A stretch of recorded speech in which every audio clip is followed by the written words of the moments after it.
What is going on, YouTube? Welcome back to the channel. Today I have Zach Butler here, and what are you bringing us today? Fandom nights, because you need content. All right.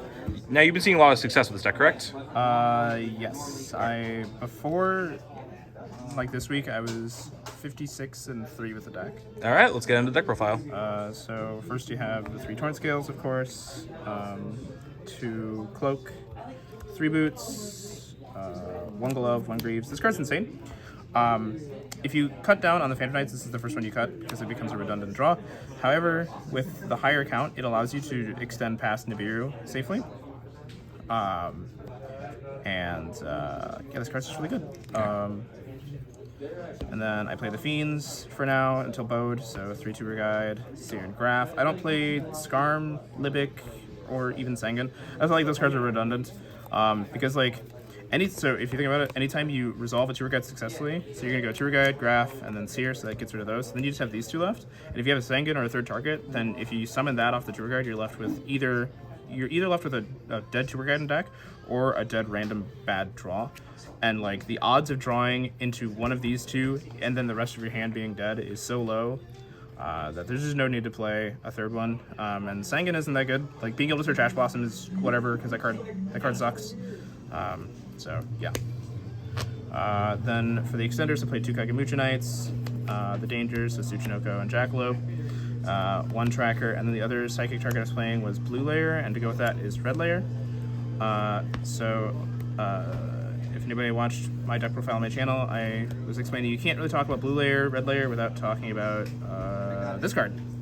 Because you'll summon this, and you E-Tele this out, you get this, send these to grave, do some stuff. When you get this back, you discard the Red Layer, and then the Red Layer summons back the Blue Layer, and then when these 2 go to the grave, you can actually shuffle them back. So you actually just have multiple E-Tele targets in the one with that, so that's really good. And you only need 1 and 1 because they just shuffle themselves back.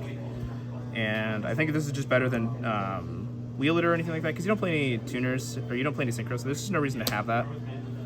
Then Dragoon stuff. So, your classic Dragoon package. Then for hand traps, I played 3 Ash, 3 Nibiru. Originally I was playing Phantasme, Imperm, and Veiler and stuff like that. I cut all those because I cut Crossout Designator because that card sucks. These are the only hand traps you really need. Ash is just there, honestly, because it's a level 3. This is the only hand trap that matters, because the only decks that truly beat you either lose to Nibiru or lose to Twin Twisters, so there's just no reason to play others. So that was the monsters, and then spells. There's 3 talents, 3 droplets, 2 teleports, Call by the Grave, Rhoda, and Red Eyes Fusion. All the spells are pretty straightforward, I feel like. Originally, these were in the side deck for crossouts, and I was playing 50. But I felt like this is just better. Crossout doesn't really do enough, in order to play Crossout, you have to play really bad ratios, or you just have to ignore the fact that some hand traps exist. So I'd rather just play this card, which basically does the same thing as Crossout, but better.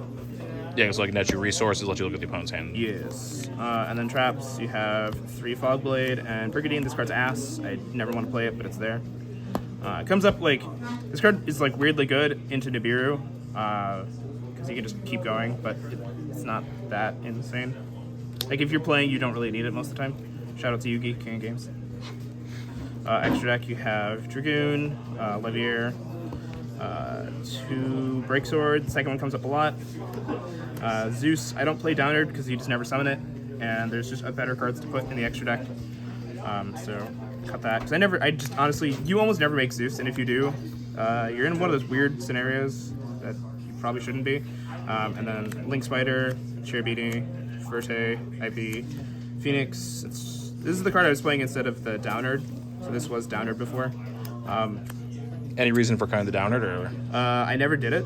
I just never summoned Downerd, and most of the time, you don't have any in-engine spell trap removal, so having Phoenix plus Unicorn gives you 2 ways to answer back row, which this deck can sometimes struggle in. And also, it sets up your graveyard better because you have the Dangers to discard, obviously, the Phantom Knights, the Fog Blades. You just have so many cards you don't mind discarding that having these in there is really good. And then the last bit of stuff in the extra deck is Bardiche, of course, Access Code. Appaloosa, this card is awful. I hate this card, but I was playing it today just to see how it was. It's still terrible. And then I play Underworld Goddess. Shout out to Joey. So this card's actually really good in the deck. It's better when you played Requiem, but if you set up like IP, Verte, and like all the other nonsense, you can just use these and then like their monster and something else and just summon Underworld Goddess, and it gives you another layer of protection. And then if you have these two out especially, it's very hard to out this field because this obviously can't be targeted and this can only be targeted. So this card's very hard to out because people aren't playing targeting cards right now. This card gets protected by this card existing, and then on top of that, this also has an effect that most players don't know about, where when they go to activate a card that special summons from the graveyard, you can negate that, and so you just get a free negation for no reason, and it's a form of disruption as well. Card's really good. Yes, and then side deck doesn't really matter, but I'll show you guys. 3 Droll for Drytron. I'd rather play this than like Cycle Reader because this is versatile. 3 Lancia for the mirror matches and stuff like that. Pankratops, Barbar for if you get close to time. I only side this in when I go. If game 3 would be starting with 10 or less minutes left on the clock, I side into this and I side out of the Dragoon package. Duster, obviously. 3 Twin, and then 3 Dark Ruler because I just didn't know what else to side. And I just wanted to see if that was okay. So your side deck pretty much just comes to like what you're going to be expecting in a local scene or like a big tournament wise, or yeah, it's just like really generic. Like all these cards outside of Barbar are just generically good. Like you could probably play a very similar side deck to this at like the upcoming YCS. I mean, obviously the format will be different, but like let's say there's a YCS tomorrow, you can play this exact side deck, it'd be fine. It'll answer basically everything you need to worry about. All right, great. So anything else you want to say? Shoutouts to my channel, Zach Butler TCG1. Yep, I'll make sure to link that in the description below for you guys. And Shoutouts to July TCG, Julio Mendoza, I think is his last name. A friend of mine, he helped me learn a lot more about Phantom Knights. And that's about it. All right, thank you guys very much for watching. Make sure to like, comment, and subscribe, and we'll catch you in the next video. Peace.